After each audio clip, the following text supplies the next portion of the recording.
one regret I have, maybe to be a little bit more relaxed and enjoy a bit more, because I've traveled almost everywhere and to so many great places, but I was focused so much on tennis that I really didn't have the chance to visit or to enjoy all those great countries and cities. This is one regret I have. I would tell to my younger self, because I really think it's possible to have your best performance, to practice hard, to be fully focused, but also to enjoy a bit and to relax a bit. Maybe it's even helping to play better. I think many of the top players who are playing until an older age, like Novak, I think they find a good balance.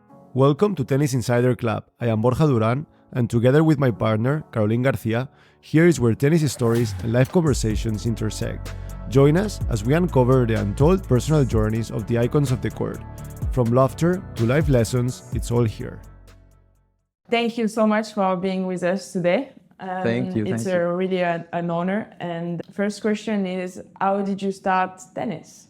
I was both of my parents, they were tennis coaches, and they had a little tennis school in my home village, and they just took me there from very early age. And like at one point I was picking up a racket and I started to participate in the groups where they were teaching, and also starting to hit the ball against the wall. And yeah, that's how it slowly developed, like in the little tennis club in our village. Were you shining since a very early stage? I think a little bit, yeah, because I was like always playing a bit better than the other ones in the group. So and yeah, but I was also like playing so much against the wall, and like when the one group had rest, I was joining the other group, so I had like so much energy, and yeah, that's why I improved also pretty fast. So you were really enjoying it since day one? Yeah, I was really enjoying it, yeah, especially like as a kid you're just playing and having fun, and as I was playing pretty well, it was even more fun. Okay. You were doing other sport as well, or you were at the end spending a lot of time at the tennis club because also your parents were there? No, I was starting with football also, but just to keep the balance with the tennis. First I was starting tennis, and then for the balance I was playing football and a little bit of ice hockey, but I never liked it. It's too brutal for me. And of course, until I was 14, we were like skiing 1 week a year. It's almost, you have to do it if you're from Austria. Yeah, exactly, yeah. Otherwise they take your passport out. Yeah, exactly. So that was what we were doing, but tennis was always like first priority, and football until like 12 or 13. Nice. And when was like the first time that you thought like I might have a chance at this, at becoming a pro? Is there a moment where you leave schools and you go to like a more specific academy? Yeah, when I was 11 or 12, I went to the National Center, where I also was starting to practice with my former coach. And then when it went everything in direction to be a professional one day, but you know how long is the ways as a kid, or you don't really think about it. Sure. How difficult it becomes at the end. So I was just starting to play, and every day. You just go like one day after the other one. Some player told us that they wanted to be a pro since the beginning. Yeah, to be a champion, but in my case it's more like, like it's following the process, and you play some tournament, you start to travel, and exactly, you don't really see it. It's like you made it kind of, but it's different process for everyone. Yeah. So and how is it, this transition from just playing for fun to actually saying, no, everyone have a chance, you need to start winning matches? Is it easy or not? Yeah, it's really, it's not easy, because I have the feeling that at the end it shifts like from playing just for fun and playing because you really enjoy it. Like it's so pure joy to the process to like winning and everything becomes way more important than the fun, and I think it's a slow process, and probably it starts shifting from the age of 13, 14 when you start to play a bit of international tournaments. And then where the competition gets higher and higher, and also of course the pressure, because you practice every day, you practice so hard, at the end you also want to succeed. You had a good junior career. I remember like 2011 finalist in Roland Garros, and like, how was the transition for you? And nothing to do, but like one-handed backhand was easy in junior and beginning of pro? No, it was, in the end, it was okay, but I switched with 12, and I was like Austrian champion under 12, and also I was playing well international, and then like for 2.5 years, I was winning almost nothing with the one-handed backhand. So that was difficult, but when I was like becoming 15, 16 in the juniors, like ITF juniors, it got better again, and then at the end I had a good junior career with French Open finals. But then for me the transition was really hard, like from the juniors to the futures. It was taking me, I think, way longer than most of the other top players. I was stuck like for 1.5, 2 years on futures. Were you like worried you will never make it during that time, or you were like, okay, I'm still young and I'm gonna come? I was a bit worried, and I had my doubts, but then there was always some little success, like I don't know, the first future title or the first challenger title, and then the first match win on the ATP tour. So it took a little bit of worry from me. It's like little reward. Is it possible that maybe having like a super successful juniors career at the end is not that helpful when you start transitioning to like the real tour? So at the end, it's the first time you will start losing, right? For you, I guess, like until you really reach those challengers, for you was like winning, or not as hard as for others, right? And then you reach the real tour and it's like losing. So it can like really have a toll on your confidence maybe, right? Yeah, I think so, because I remember, you know it for sure as well, that the junior tour, if you're good, it's almost like a little ATP or WTA. It feels like the real deal. No? Yeah, exactly. You stay in nice hotels sometimes, and like in South America, you play night sessions in 2,000 people stadium. And then you go on futures and it's like the complete opposite, and nobody gives a shit if you were good or not in juniors, and they just everybody wants to win and wants to come up. So it's not easy, like this transition. Yeah, in junior also you have way more depth in the level, like you have the 20 best, and then it's like you can win more easy matches, which is first rounds are not as like tough maybe as a challenger and everything. You have a mix between young junior and player who have been there struggling, and it's like fighting. It's like death on the like everyone it's you're ready to die out there. If you're like 3 up, it's like it's over. Yeah, it's true. I agree. Yeah. And are you still enjoying tennis at this moment, or with all this stress of making it, of starting to earn your first points, you lose a bit kind of the essence of the sport and it's all about win or lose? Yes, like in the future it was a little bit tough. Like maybe it was not that big enjoyment, but afterwards, I think when I reached the challenger levels, and then when I came up on the tour, then it was really nice, because then like you have every week so positive experiences. Like you have almost every week a first time, like you, and even if you only win one round, you lose the second one, it's still a great week. So I think this is what I also would tell young players who are coming up.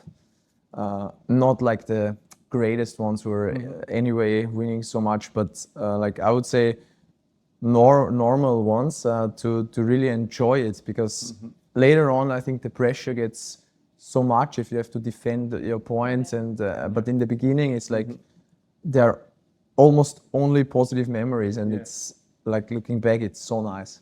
Yeah, when you first time in tournament, when you discover Yeah. the place, you're like, Yeah, oh, this is yeah. nice. I'm curious how the hotel is gonna be. Yeah. And after 10 years, you're like, yeah, well, this hotel is bad. Yeah. Like, there is no practice. And once you start winning, also all the expectations are to keep winning, to keep Exactly, defending yeah. points. So it's really hard to be that relaxed on the first round. Yeah. Yeah. Yeah. Try to enjoy when you're down in the rankings, because after the pressure begins, Yeah. and it's hard to enjoy it that much. Yeah.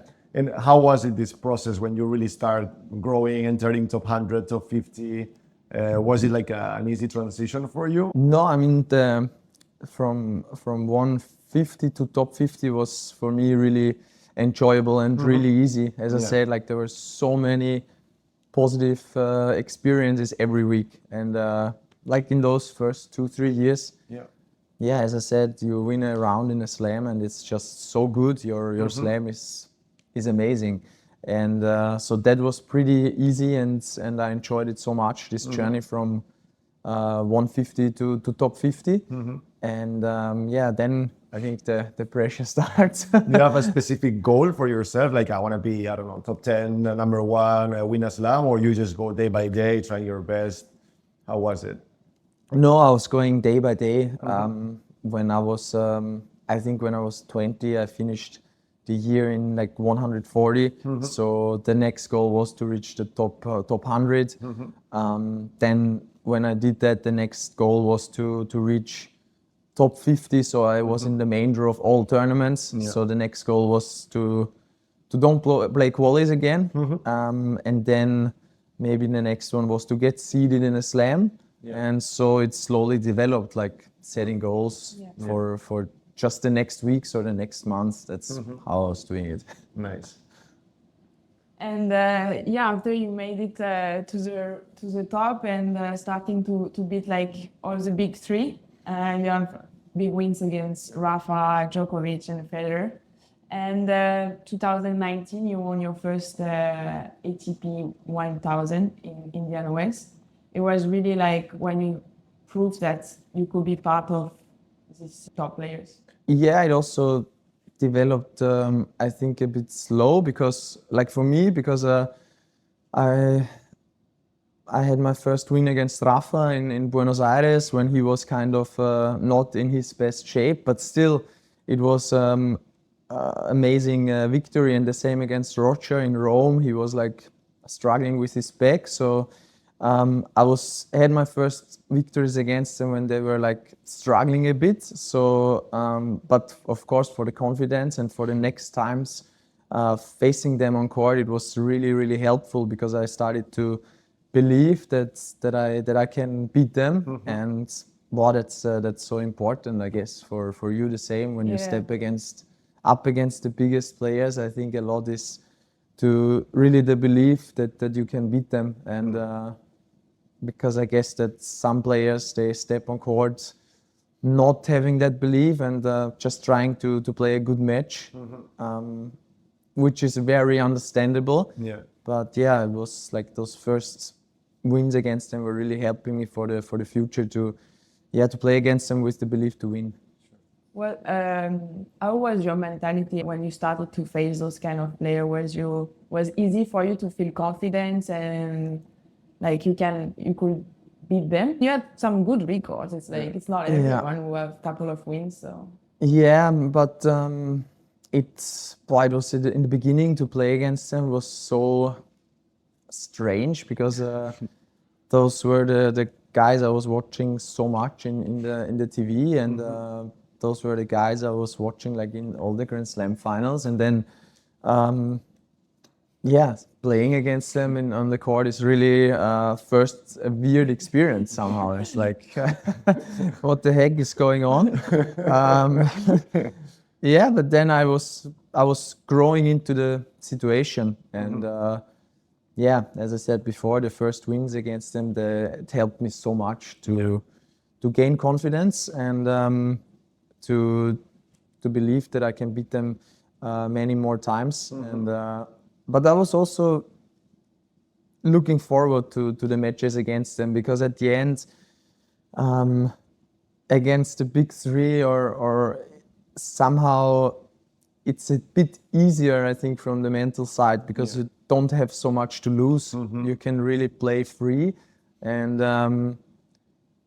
yeah, you know it as well. Once you're like top 10 or top 5, against many players, you are the favorite, or against almost all of them. And then when I faced like Roger, Rafa, or Novak, for me it was a way more relaxed situation, because for once I was not the favorite and I could play freely, and for sure this helped me as well. Yeah, like when you're top 5 or top 10, you can lose only against this little group. Those 3 are the only ones you are allowed Exactly, to lose. I mean, it's not like this, but And like all mentally. all the other matches, people have nothing to lose against you, Exactly, and they just yeah, have to swing like you Yeah. never saw them play like this. And Is it easy for you, that pressure to start winning rounds? You're supposed to always be in quarters, semis.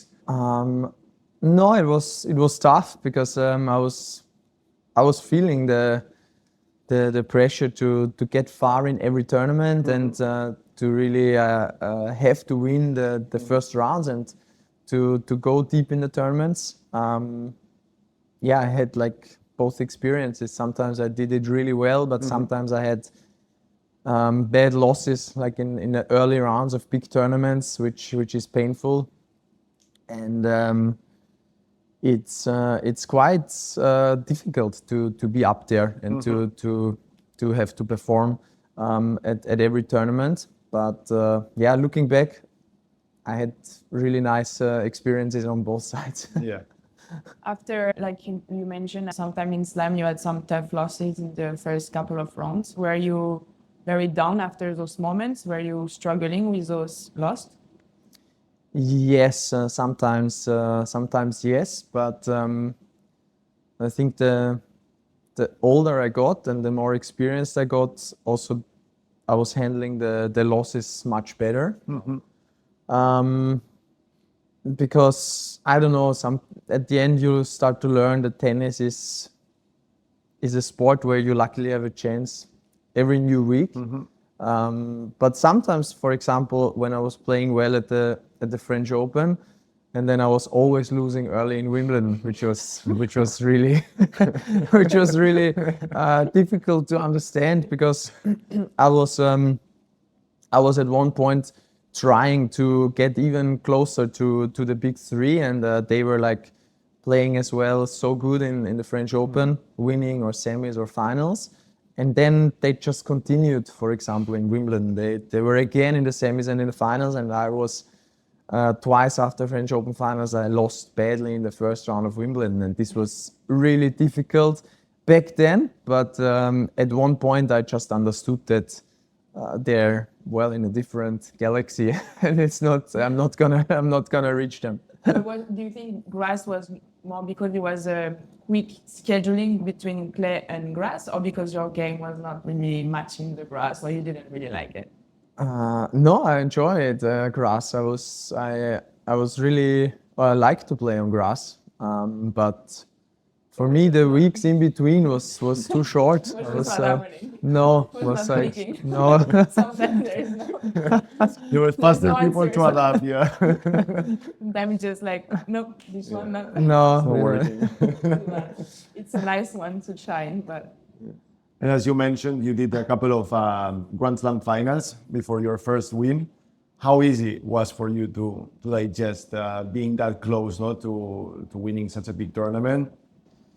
Yeah, it was also the 3 finals I lost was completely different experiences. The first one was, I was so happy to be in the finals, and I was also dead after 2 long weeks. It was, and I was a little bit too happy to be in the finals, and then there was no chance against Rafa in Paris. I lost easy. And then the next year, I had the belief that I can win this finals, and I was playing really good as well. It was 2019, probably the best, playing wise the best, and yeah, just there, Rafa showed why he won this tournament 14 times. I really had the feeling I was doing nothing wrong. So it was also not so difficult to digest, because I was there. I really had a feeling I was giving everything I had. So maybe I was down for some hours, but then it was fine. It's never nice to lose, but you have to accept that the other one is just he's the best in history in that surface, and there's nothing you can do. Yeah, So that was after you had no regrets. no, zero. Yeah. And the same was in Australia against Novak. There it was a little bit more painful because I was the closer. score, no? Yeah. Exactly, yeah. But still, I was playing so good, and I was giving everything. I was done after this tournament. Yeah. And so, yeah, those were 3 different experiences. But the losses were not so hard because I couldn't regret anything. Yeah, it's not that you lost with a player that was maybe like inferior to you. No, in all cases, it was someone who on the paper was better than you. Yeah. So that, I guess, it didn't hurt you, but like more like it fuels you into like, okay, if I'm that close, maybe if I keep pushing, it can happen. Yes, but at one side, yes, but on the other hand,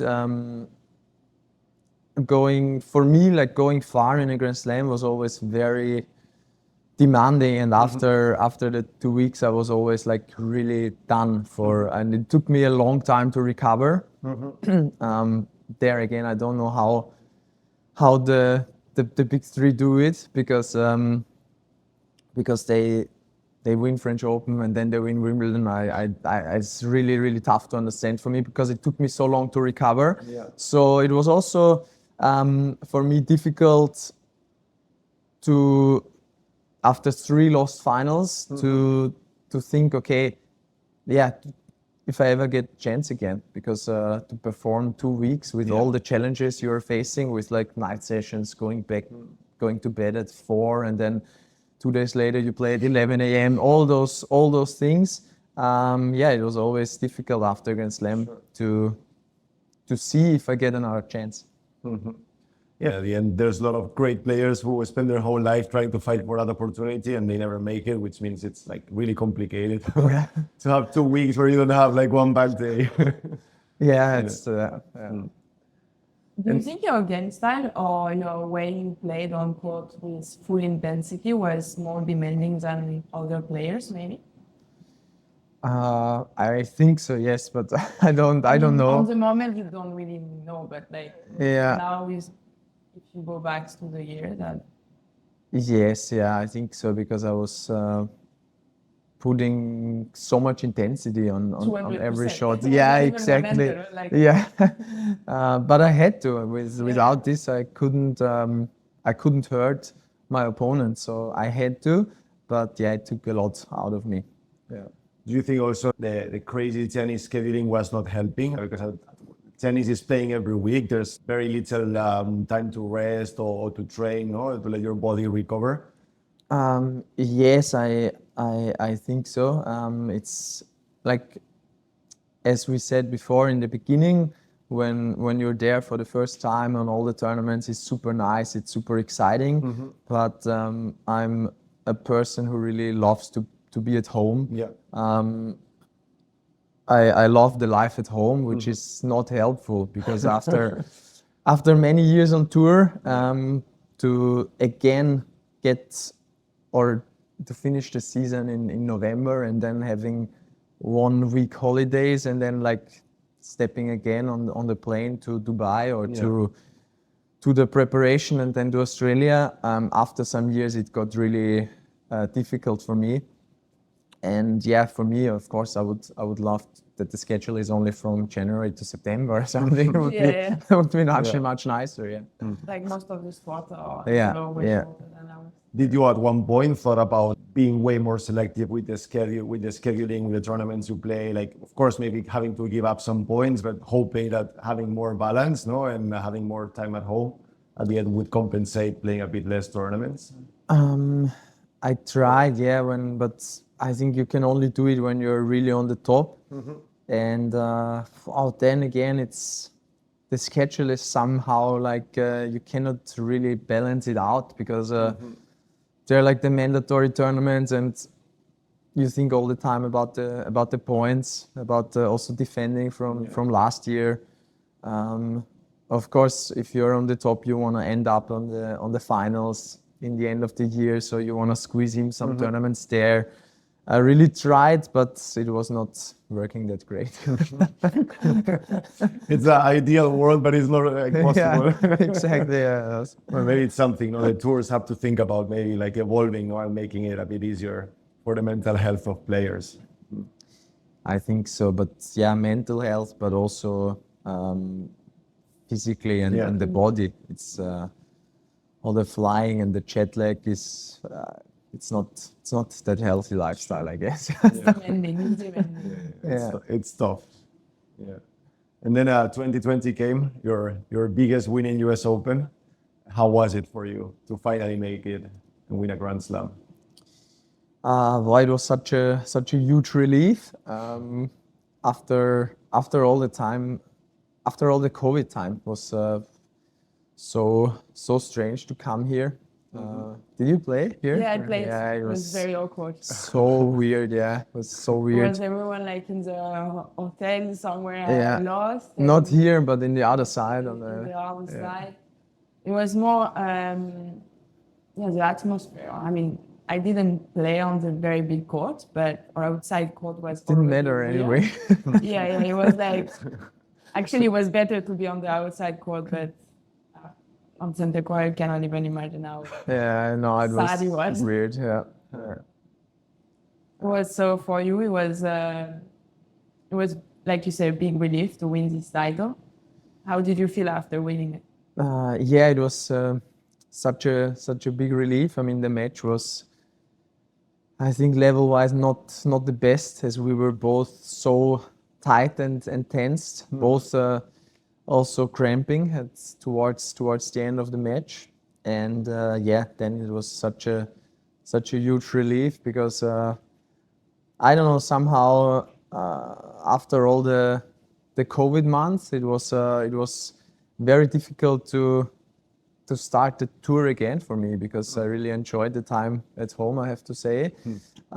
So I don't know what would happen if I would not have won the US Open, if things were developing different. But of course, I'm really happy that it happened how it happened, and that I have this one title now in the pocket. And after you finally kind of make it, and you're part of the exclusive group of our Grand Slam winner, something changes in you, like motivation-wise. As you say, you're a very home guy, so maybe it's like, why should I keep going, or you still have the same desire to keep winning and keep being at the top? No, yeah, unfortunately, thoughts why I have to keep going were coming up, not in the beginning, but because there was a big euphoria. I was still playing really, really good at the French Open after, and at the finals. So for 1 year more, you were No, 3-4 months more. Okay, until the end of the season. Exactly, Okay. and then was the end of the season, and then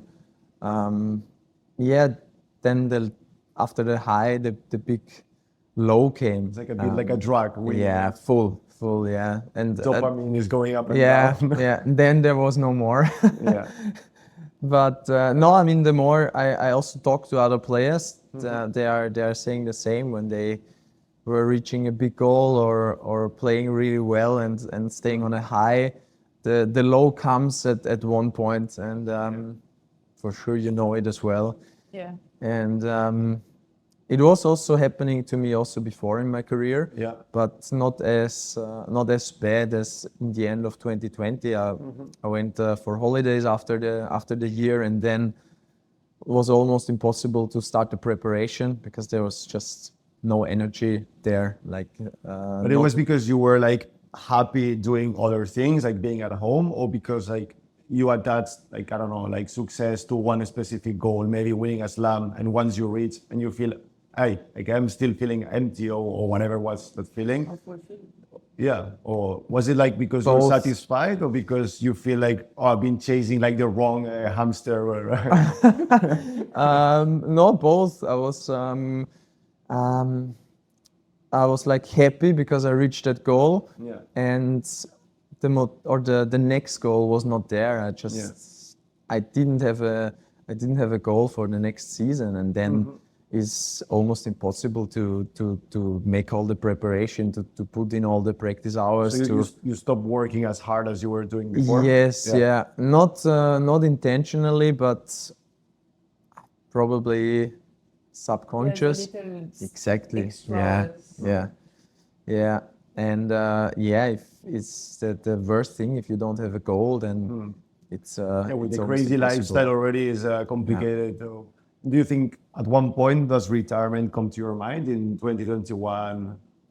No, because with all the experiences I had before with this, I knew that this kind of situation will go away at one point. I didn't know how long it goes, but it will go away, and eventually also it did. I was like really finding the fire again, but is exactly in this situation the wrist injury happened.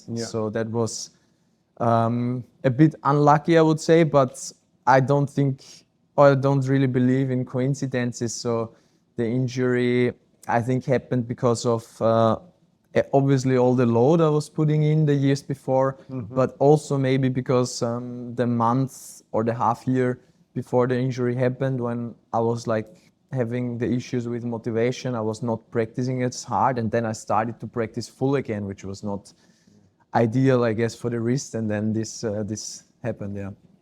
And how hard was it for you to get closer to finding motivation and joy back in the court and having to stop with a serious injury for you? Is it something that emotionally destroyed you, or you think, okay, we'll just rest and I will be able to come back? No, I was pretty easygoing. I thought because it was the first big injury I had, and I really thought that, okay, I'm gonna rest for 1 month or 2 months, and then I'm gonna be back. It happened in June, and I'm gonna be back at US Open. It's not gonna be such a huge problem. But the hardest thing was the process after of coming back. I mean, first I started too early, and it happened again, the same injury 4 weeks later, which was really bad for recovery. And after that, again, I was like out for 8 weeks, and the whole process that that it was way more difficult than I thought to recover and to come back. This was tough because in the beginning I was really thinking, okay, Maybe it's 1 month, 2 months, exactly, and I'll be back. yeah. Yeah, you have also the motivation that you were finally again Yeah. enjoying, no? So you think you're like really looking forward to it, right? Yeah. To be back on the court, which helps. Okay. Yeah, and I mean, after it's one thing, they tell you it's 1 month off, and when we tell you it's like 2, 3 months, or it's like interrogation point, were you afraid that you will never be the same as before? In the first time, no, but when it happened, the injury happened for the second time, yes, because again I had to put for 6 weeks the splint on the arm. So everything I had like 10 weeks the cast on the arm, which was not great for the arm, of course, and for everything. But then when I took it off, and I started to hit the first balls, then I knew, okay, it's gonna be a really long way back, because I had like zero feeling in the wrist. The right wrist was like thinner than the left one, so I had to get everything back. Yeah, now it's like double the size, and then it was like almost smaller. And also there was still some pain and still some strange feeling in the wrist, and there I really knew that this might be very difficult to really come back to the top one more. But you still think it's possible for you to reach the previous level, or you don't have like clear expectations and you just want to play tennis? No, in the beginning I was really thinking I could make it again. But yeah, the process took so long, and at the end, unfortunately, like all the feeling in the wrist and the speed, it didn't come back for 100%. And I guess that's a big reason why I was not able to making it again. Okay. Were you able to still enjoy tennis, or like after the injury, it's been just like a nightmare or a disappointment? Many times it was very tough. But I mean, I can imagine. Yeah. It's like tough. No, there were some very nice moments as well, like some very nice matches. I played one more final at home in Kitzbühel, which was really great, and also some matches, some unique matches I had, and I was winning, but also losing close. They were nice and they were enjoyable. But I don't know if mainly it was enjoyable, difficult. but I remember watching your Wimbledon's match last year against Tsitsipas. Yeah, this rooting was so very badly nice, for you. yeah. It was so good Yeah. to see you playing. It was such a nice match. Yeah. It was a rain stop, no? You had to Two rain stops. Two rain Yeah. stops. Yeah, I recall. I was following it like nice. Like that. It was very cool. Wow. Because like so you were struggling because you had your best level in mind and you were like, I'm not that player anymore. Yeah, that was tough to accept because in my mind I always had the best version of myself, and I was honestly pretty far away from that. So that was not easy to accept. And on one hand, on the other hand, I was always chasing that version and always comparing, and that was not easy. And I think at one point, like at the end of last year, I told myself, no, I have to stop comparing. It's not gonna happen again. Either I find another way to get better again, or I have to consider at one point to let it go and to maybe retire, and that's when the whole process started. But I guess also with the years, that desire to be at home and have a more quiet, normal life, it's growing, not decreasing, right? So Yeah.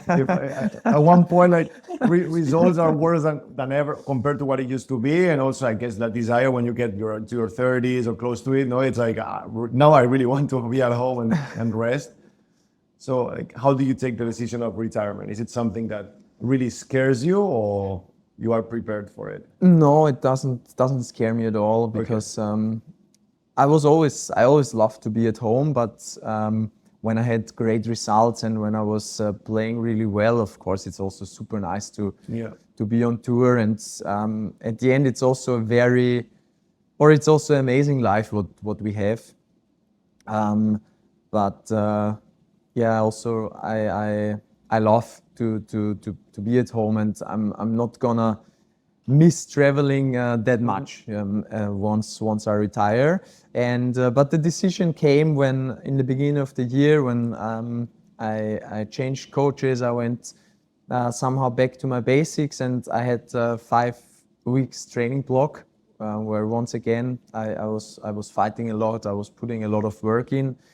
And then I had two challengers, and I was playing really bad and way too far away from the level I was hoping to have after this long period of training.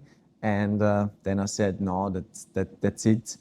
I wanna enjoy the rest of the season. Hopefully, play some more great tournaments like I'm doing it now, and then. Starting a new chapter at the end of the year. Did you prepare retirement in any way? Did you start working on new projects or developing like curiosity on what am I going to do next? Or it's just a big question mark, what's happening after? Leave some time. I started when I took the decision, then I started to take care of it, because before I was not planning on retiring. I was like, tennis was everything I had in mind, and I was not thinking about what's happening after. But now we're having like one project which is pretty big, and which also will keep me busy with solar energy. We created a energy community, Thiem Energy. Like, you can do a lot with my last name. Good, That's good. Yeah. It's a good one. Yeah. That's gonna be good. And then we also have a tennis academy, because I, of course, want to stay in tennis, because I owe the sport a lot. It gave me pretty much everything in life, so I want to give back as well, and hopefully we get some new good Austrian players. Nice. Oh, that's nice project. Congrats. Thank you. You talk about giving back, no? And since quite the early stages of your career, you have been involved with projects with the planet. How important was for you to try to give back and use your big persona to try to set up a good example? Yeah, really important. But now that's also gonna be a bit easier when I'm not an active tennis player anymore, because our lifestyle is not a perfect example. But I was trying to already live in a better way, and now I really wanna live in a very good and sustainable way when I'm home. Yeah. I started another partnership with OMV. It's an Austrian oil company actually, but they are developing sustainable aviation fuel. Like they are making aviation fuel out of old oil, where you like fry all the food and this stuff, which is great. So I was flying, or I am flying this year CO2 neutral, which is great. So this is another project which would be amazing if that the percentage of the sustainable aviation fuel gets higher and higher in the planes. Yeah. And yeah, anyway, I want to keep going with a very green lifestyle. And as I said, it's gonna be way easier once I'm more at home and not. Right, you don't have to exactly. travel around. Yeah. It's easier. Yeah. That's painful. Yeah, I think it's super important, no, for like players that are facing the later stages of their careers to have other things, no, probably can give them peace of mind and actually have the freedom to choose what they want to do next and not keep suffering on court for like an eternity. To build your identity outside of being a tennis player. Until what age were you thinking you were playing before injury? I was, honestly, I had when I was 24, 25, I had like two scenarios in my head. Like one was, because I always wanted to play Olympics, which never happened, unfortunately, now. So like one scenario was until Paris 2024, and the other one was until LA 2028. So I never wanted to play until like late 30s or something. So yeah, I don't know what would have happened without injury. If I would maybe, I don't know, win a medal in Paris, maybe I would have stopped there as well. And if not, and if I would have played really good and no injuries, maybe I would have kept going until Los Angeles. But yeah, this is anyway things I cannot influence, and everything happened how it happened, and it's good how it is now, and I can finish in Vienna in my home tournament, which is good. Yeah, and that's a great champion. So yeah, maybe no Olympics, but US Open, big wins. Also, yeah, forever a great champion. Yeah, I can go as a fan to Olympics. Exactly. Probably will enjoy it more. Easy for them. Maybe you have still time to figure out how to be good at any sport. For sure, you're talented. Which advice will you give to your younger self? It's a great question. I would I would give the advice to, especially the first years, to enjoy as much as possible. This I will also give to younger players for sure, because the first years for me they were great, with all the first experiences, being new on tour and have like success every week. It was a very, very nice time. So I would say my younger self to enjoy these years as much as possible. And then afterwards, I would say, yeah, maybe to also be a little bit more relaxed and enjoy a bit more, because I'm not having regrets, but still I'm thinking about it. I've traveled really almost everywhere and to so many great places. But yeah, I was focused so much on tennis that I really didn't have the chance to visit or to enjoy all those great countries and cities. So this is one regret I have. This I would tell to my younger self, because I really think it's possible to have your best performance, to practice hard, to be fully focused, but also to enjoy a bit and to relax a bit. Maybe it's even helping to play better. I think, yeah, many of the top players who are playing until a older age, like Novak, I think they find a good balance in this.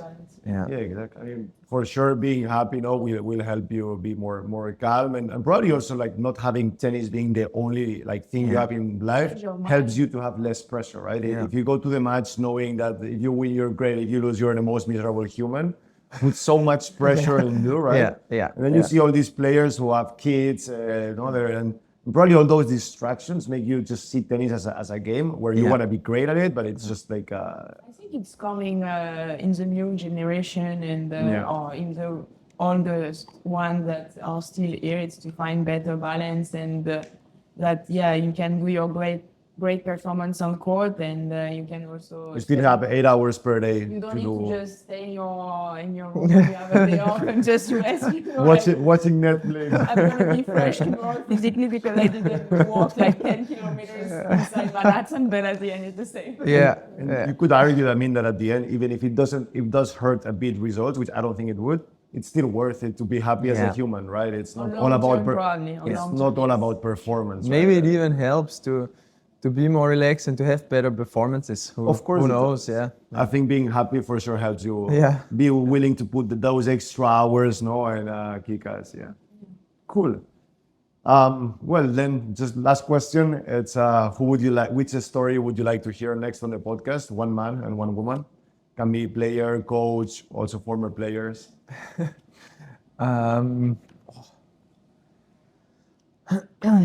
There are so many interesting women and men around. It's it's a good question.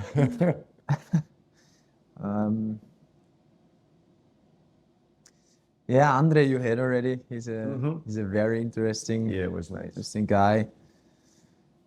I think Daniil Medvedev has a lot to tell. He has great stories. Yes. And girls. You did yourself already, or? I did. Yeah. It's a good one. Yeah. You have to listen to it. It was our first one, so Yeah. we were a bit rookie, but Yeah. we want to Still, do still the outcome. one next year also.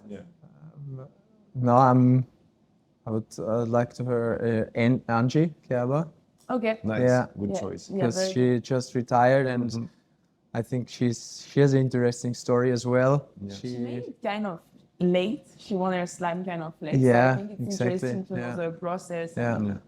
Good choice. I like it. Yeah. Me too. We love it. We love it. Thank you very much, Dominic. Thank It's been you. a, Thank you. It a was real great. pleasure, and Thank you. good luck with your future. Thank Yeah, you. enjoy it. You too. Best of luck. Thank you. I hope you enjoyed this conversation as much as I did. Thank you very much for listening to our podcast. Stay tuned for our next episodes, and in the meantime, it would mean the world to us if you can hit the subscribe button on the platform where you're listening to our podcast, and also if you can leave a positive review, it will help us reach new people. Thank you very much, and see you soon. See you